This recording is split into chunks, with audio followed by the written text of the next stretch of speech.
Good afternoon, everybody. Welcome back to the Real Weather Forecast. Now, in today's discussion, I do have a little quick update about our severe weather threat up in Indiana, Michigan area tonight, as there is a marginal risk for some severe weather, with the main threat of being some large hail. Now, today's update will not really cover Florida, as it's quite very, let's say, quiet down there, as we have high pressure and control down there, with southerly winds and not even a single sight of a cloud tonight, as it'll be very clear skies tonight, cooling off again once in the low 50s and mid up to 40s.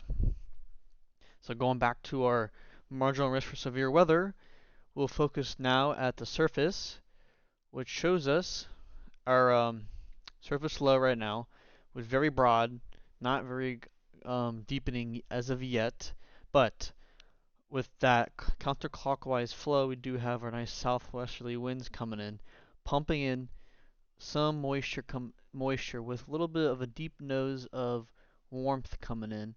The 558 isotherm.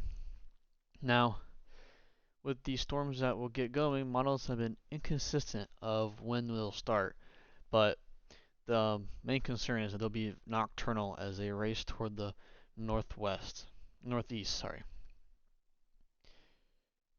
So we'll go looking at the 850 millibar height, as we can see just above our heads.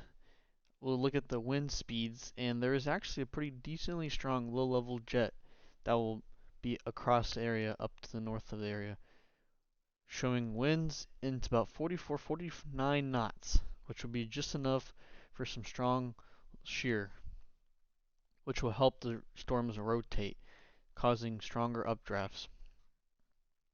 Now, with that being said, the jet will exit the area through the morning hours of Tuesday, which the storm should exit the region by then. But we also have another, even stronger threat as that low approaches closely with a very strong dry line coming in. Ooh, and pivot weather is very finicky when we move it around. But yes, you can see there is your very strong low-level jet as a cold front advances through. Now looking at CAPE for the area, there's actually some pretty decent CAPE, mostly into the nighttime hours. Here's 06C, so that's roughly about 1 a.m. And right now, most of the CAPE got about almost 1,000 joules per kilogram up into the um, northern Indiana area. Also, there is some down into the Kentucky area. And as we blow through that, it does actually pick up, but that is the next day. So I'll go back to that. So here's overnight tonight into the early morning hours of tomorrow, and there is some decent cape for at least for the nighttime hours, as it looks like we can get about 500, 600, and I can get kickstart some storms. And once you have that strong upper, that low-level jet, that definitely help them rotate and strengthen. Now looking at here is a composite radar showing what the storms could look like on the radar tonight. And as you can see, they start to get going right about in this area in the southern Indiana by Kentucky area toward midnight. And they'll start racing toward the northeast as it follows the flow of the low-level jet. Now, as we keep it going into the early, what's going on? There it goes. Okay. Overnight hours, we saw more storms racing across the area as there is some pinpoints of stronger discrete cells in there, a mix of strong cells. Most of them showing like two focus areas, mostly looks like by the Ohio area into northeastern Indiana, and of course down here looks like we got a nice little pack of them out in Kentucky.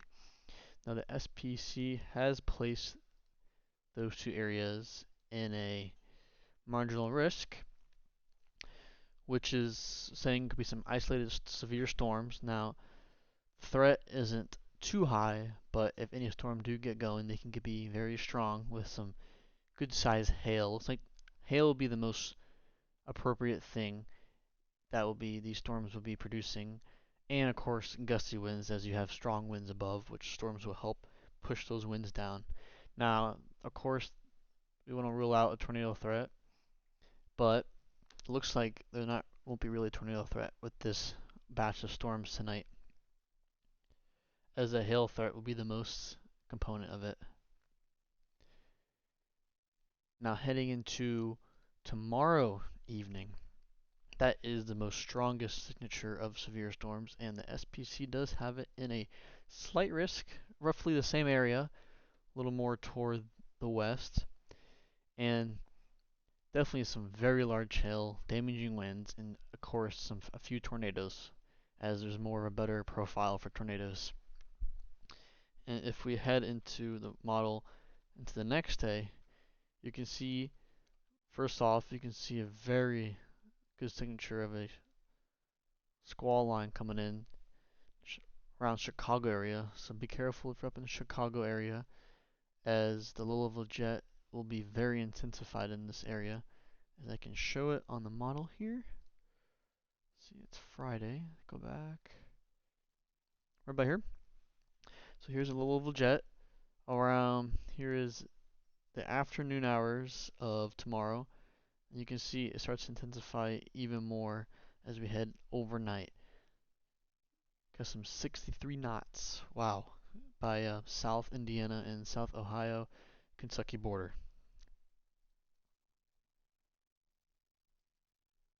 And the temperature difference is pretty insane. As I'll show that. Let's see. Surface. So right now, very strong, very record heat across the area. I guess some 80s and 90s in the Texas region. But if you see on the horizon, very strong cold front blowing through and a huge temperature swing. As we got, for an example, Oklahoma in the 80s tomorrow, but the next day drops down to the 40s. 40-degree difference in a day. In Illinois is even bigger difference as that cold front sweeps through, and this is what's going to trigger all those severe storms tomorrow. So definitely an active day, mostly late tonight after midnight, and it'll taper off by the mid-morning hours and then ramp up by the afternoon, evening hours tomorrow in about roughly the same area. Now, the model's been kind of just iffy of when the convection starts, where, but it'll be roughly in that slight risk area. And my main guess is we'll see most convective activity, I would say, probably in this region right here. As now, of course, Lake Michigan can influence the natural causes of these storms, so that could weaken them, could strengthen it, but most likely weaken as the water is very cold and the air is very hot. You want hot air to be below the cold, so you can get some rising buoyant air. But I would definitely suspect much more convective area just south of the lake in this bullseye right here, as the low level jet looks to be the strongest in that area. Just be careful and weather aware. Have your radio on, phone alert on overnight, just in case any severe storms do come in. Just stay in a safe area, and it'll blow through pretty quickly. Now heading through the week, here is the fronts. So here's the front. There's a warm front that does blow through and lifts up to north through Michigan tonight, very late tonight into the early morning hours. Could see some isolated severe storms very early morning hours tomorrow, especially around Michigan, Ohio area. And then the main event comes tomorrow, as you got a very strong cold front that blows through. And from all my folks down here in Florida, that same cold front will come to Florida, but by the time it arrives down here, mostly all the rain and moisture that comes with it will essentially die out, and it'll be more of a dry front than anything, and that'll come through about Wednesday into overnight into Thursday. It'll just knock our temperatures down and change our winds back to the north.